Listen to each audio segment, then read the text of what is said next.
Boa tarde, gente. Hoje eu vou falar sobre cuidados pós-PCR. Como é um assunto um pouco extenso, eu vou focar mais, dar uma ênfase na parte de síndrome pós-PCR. E antes de começar, eu gostaria que vocês imaginassem um homem jovem de 30 anos, atleta, que está correndo no Ibirapuera e do nada sofre um mal súbito e trazem para cá. O socorro chega de imediato, começa a fazer a RCP, a gente continua os cuidados aqui no hospital e ele retorna à circulação espontânea. O que a gente faz a partir daí? Muitas vezes a gente dá muito enfoque ao ACLS, a parte de RCP, a parte de desfibrilação, e a gente acaba por não estudar tanto o que vem depois, os cuidados pós-PCR. E isso impacta diretamente na morbidade e na mortalidade do paciente. A principal causa de morte após o retorno da circulação espontânea é a lesão cerebral.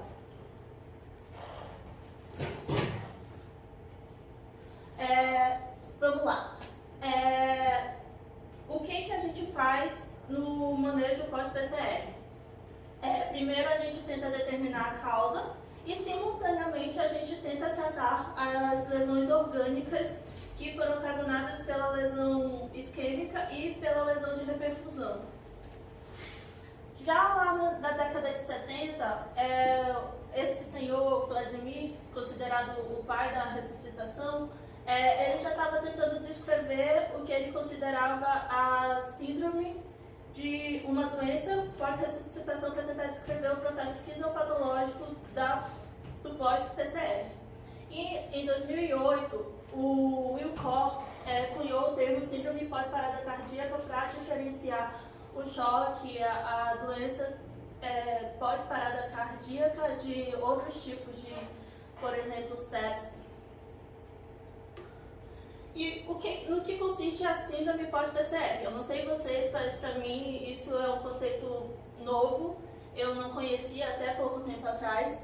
Ela consiste da lesão cerebral, da disfunção miocárdica, da isquemia perfusão sistêmica, que gera uma vasoplegia por causa de uma CIS, uma inflamação sistêmica, e além disso, ao mesmo tempo, tem a causa da parada cardíaca, o que levou a pessoa a parar, pode continuar causando manifestações, impactando a clínica.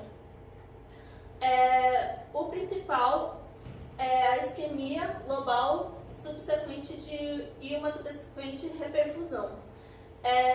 Sobre a síndrome pós-parada, ela se sobrepõe às comorbidades do paciente. Por exemplo, o paciente que é diabético, tem um DPOC e algumas complicações da ressuscitação em si.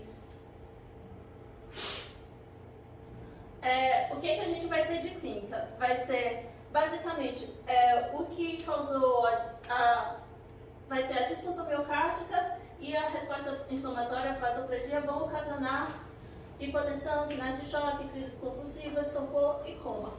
E no exame físico a gente ainda tenta para o que pode sugerir a causa da PCR, por exemplo, uma ausência de um número vesicular, para pensar no pneumotórax, um edema assimétrico, para pensar no PEP. E não adianta só a gente observar. No momento que observa, tem que corrigir o que está errado.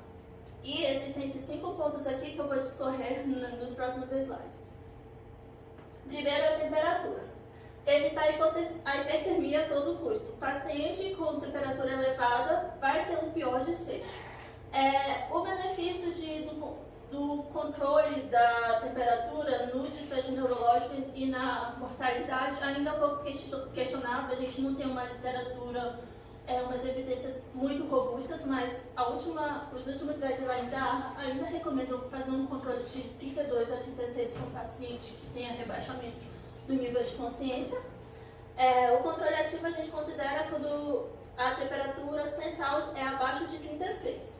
E a hipotermia de 32 a 34 a gente considera naqueles pacientes que provavelmente vão ter o pior desfecho neurológico. Paciente que está comatoso, com epilepsia, com crises convulsivas.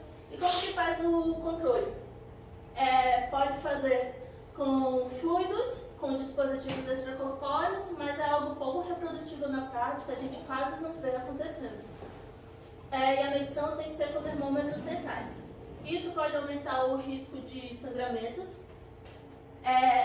E os calafrios eles têm que ser suprimidos a todo custo. Às vezes é necessário fazer até bloqueio neuromuscular concomitante, e nesse caso vai precisar de uma monitorização de eletroencefalograma. Oxigenação, a gente tenta manter o equilíbrio, evita tanto hipóxia quanto hiperóxia, tenta manter a saturação acima de 94. A ventilação também tenta manter normocapnia, EtCO2 de 30 a 40 e PaCO2 de 35 a 45. Lembrando que a CO2 vai estar diretamente relacionada à reatividade vascular. Hipocapnia vai significar vasoconstrição.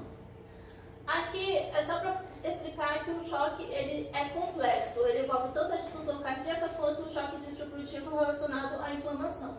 E aí, à beira do leito, a gente tenta ver qual que é a origem do choque, quais as características para fazer um manejo mais individualizado. Tenta evitar a hipotensão a todo custo, manter a PAM acima de 90, a pressão sistólica acima de 90 e a PAM acima de 65. Pode usar soluções salinas e vasopressores. A disfunção miocárdica vai estar presente em aproximadamente 50% dos pacientes. Nesse caso, vai estar indicado inotrópico, mas não é para fazer sem ter feito a investigação. A gente tem que medir o débito cardíaco e o POCUS ele ajuda a avaliar a volemia e a função cardíaca nesse caso. A intervenção coronária percutânea é questionável no paciente que está com supra, no paciente que está sem supra ela é razoável fazer, porque muitas vezes o paciente vai ter uma síndrome coronariana, e aí nesse caso o que fala a favor? Fatores de riscos cardiovasculares, dor torácica, dispneia aos fossos e se o paciente apresentava um ritmo chocável à entrada. Outros cuidados, paciente neurocrítico, fazer TC, ressonância, eletroencefalograma. E o cuidado crítico habitual do paciente grave. O POCUS, a gente lança a mão para investigar a etiologia, por exemplo, pneumotórax, tamponamento, choque hemorrágico, tudo a gente consegue avaliar à beira-leito. No caso da síndrome pós-PCR, a gente espera uma hipocontralidade difusa. Se tiver uma alteração contrátil segmentar, isso fala a favor de uma síndrome coronariana aguda. Aqui, o take-home message é um algoritmo para exemplificar tudo que foi dito nos slides anteriores. Não está boa a imagem, mas eu envio para vocês depois. E, assim, a mensagem é um convite, na verdade, porque não dá para falar sobre tudo aqui agora, mas é importante para a gente pensar nisso, porque o paciente muitas vezes não vai para a UTI, fica muito tempo lá com a gente que tem que fazer esse cuidado. E esse que vai ser o diferencial para ver, muitas vezes, para um paciente ter um prognóstico melhor ou não. Um paciente ter uma boa funcionalidade ou não. Pensando naquele paciente atleta lá do Parque Ibirapuera, a gente fazendo um bom cuidado, ele pode recuperar a funcionalidade dele em vez de